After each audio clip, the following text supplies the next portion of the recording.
Hey, what's up, everyone? This is Maze, and I'm going to be casting a 2v2 and also a first person cast today.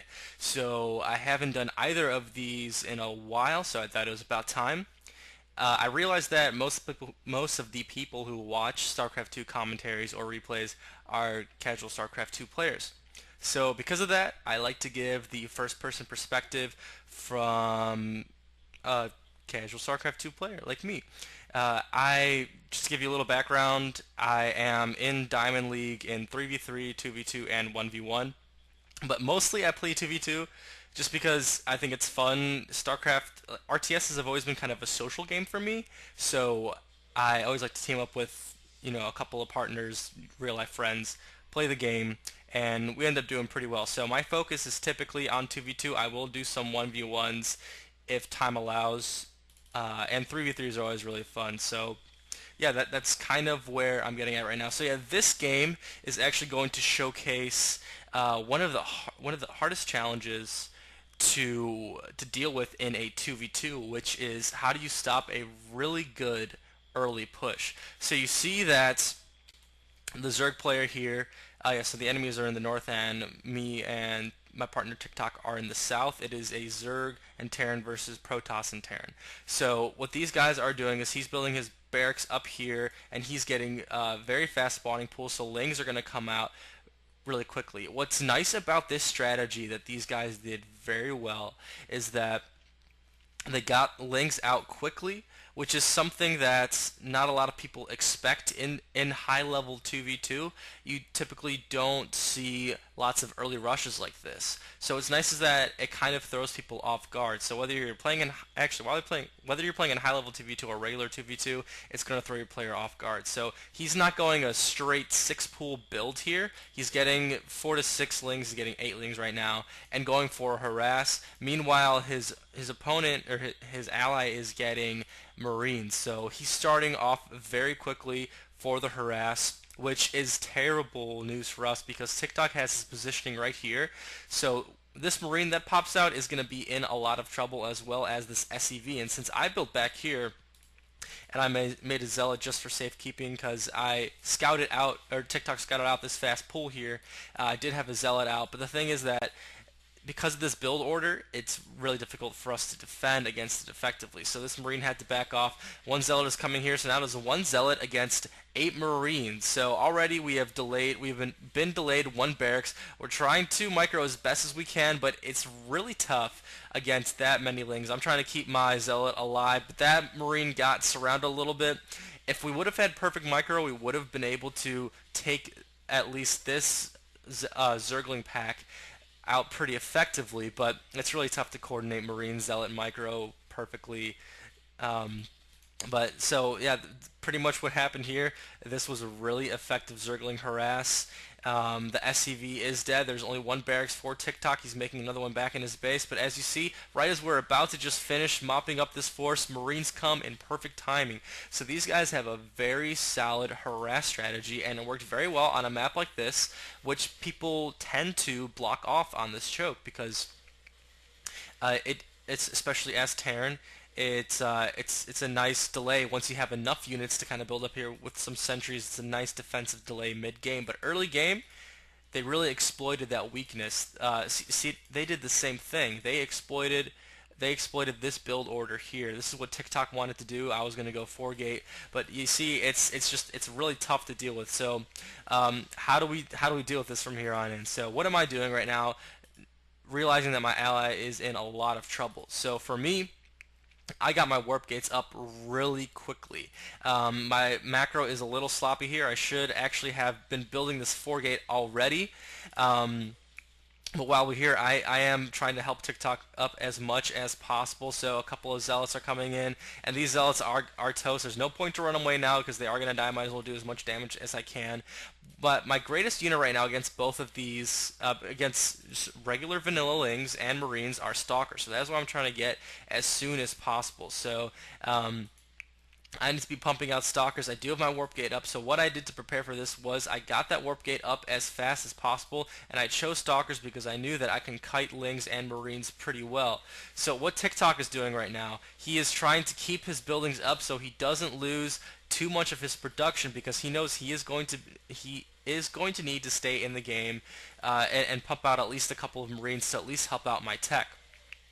One advantage that we do have is that I do have that 4-gate tech, and these guys went straight hardcore marine and lings. So what that does for us is if I'm able to get that 4-gate up effectively and fast enough, then these guys are that this rush is going to be thwarted pretty quickly. What I would have liked to see the Zerg player do, which he didn't get speed fast enough. If he would have gotten speed by this point, my stalkers here would be toast. And you see how great that shoot fire move it goes with stalkers, because they outrange marines by 1. You'll always get the first hit every time, and stalkers are just a much more powerful unit. But against the marine blob, you always got to cut. You can't just fight them head on. And here I see that Zerglings are coming in, so this is also very important. How do I save my workers as best as I can when warp gates are on cooldown? So what I do is I fight a little bit with my probes, try to focus us around on one of my zealots here while I get some more. But what I do here is really key. I don't fight with my probes right away. I keep moving them from mineral to mineral. And the reason I do this is because I try to delay. I don't want I don't want my probes to be fighting Zerglings one-on-one, because then I'll be losing my probes here. So you saw about 12 Zerglings go into my base. I only lost about 2 probes, and a couple of zealots there. I think it's a pretty fair trade-off, because now I'm able to help TikTok. TikTok did the same thing. He didn't take all of his workers off the line. I see players do that a lot, where they take all of their workers off the line, stop mining completely just to kill some marines. That's really should be your last tactic maneuver. If you want to use SCVs for a buffer, which I recommend you do if you're outnumbered, send 3 or 4, but that's it. Don't send them all. So now we see that TikTok is sticking with he is sticking with the Marines right here. He's getting his combat shield, so we are not that far behind right now. We are a little bit far behind on economy, but I do have that 4-gate up. So I do have that tech advantage. And you see these guys are just playing fantastically. They have the high yield. They already have the spines up. We're definitely going to be out economied here, and he already has his command center. So honestly, these guys have a very good tactic. We just narrowly were able to beat their very strategic push, and I think they are ahead at this point in the game. So they've really done a fantastic job.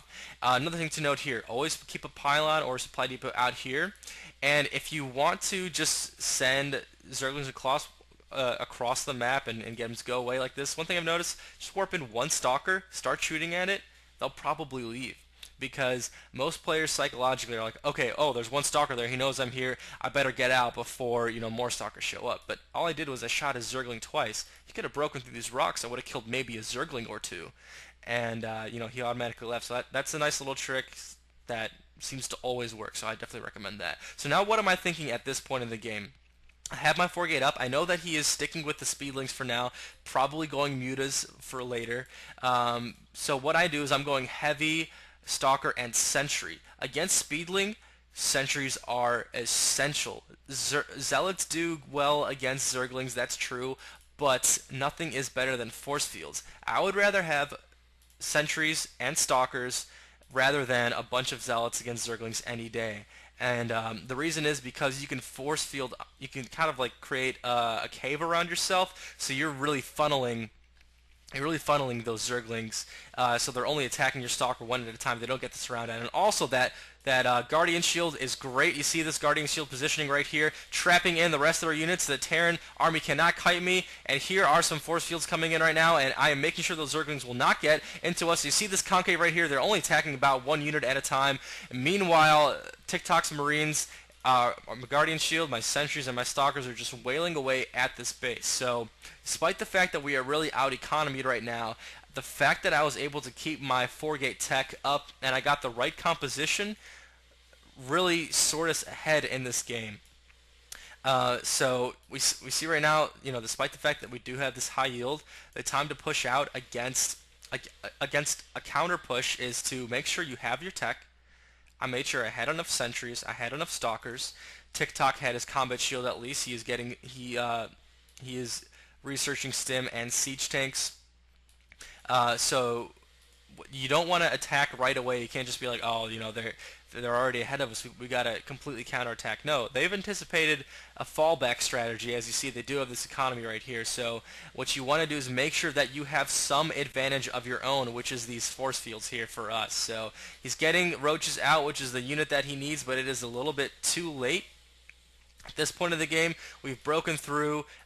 We are now in the Zerg players' base. We haven't hurt their economy all that much, but we did hurt the Terran players' production severely. So that is really why we are in the game. Even if we won a battle right here and we didn't take out these barracks, I think the Terran player would have been able to recoup. But the fact that we were able to kill some production is absolutely crucial. So make sure when you're attacking a base, you're attacking it strategically. That you're trying to kill the production, or if you want to supply cap someone, go straight for supply depots. It's also quick way to hinder the player's resources. So we see that the hatchery's down. This main base is pretty much done, and all he really has is this high yield here. But the game is pretty much ours at this point, and we have safely expanded as well. TikTok has his expansion right here. The Terran player is recouping his losses.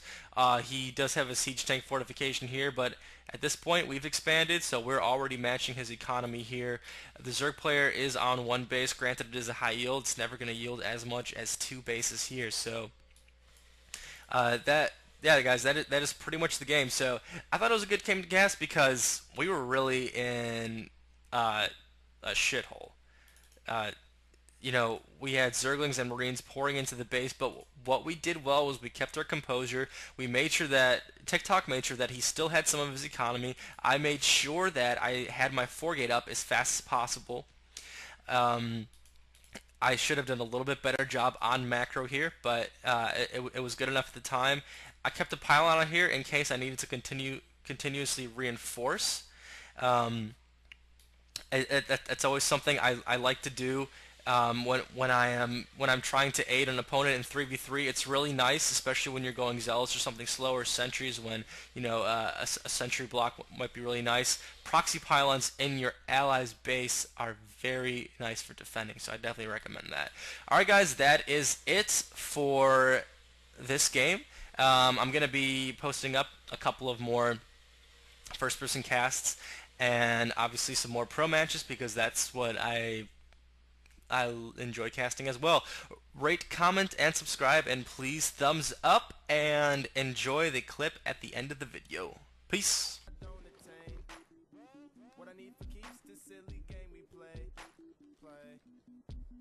Now look at this.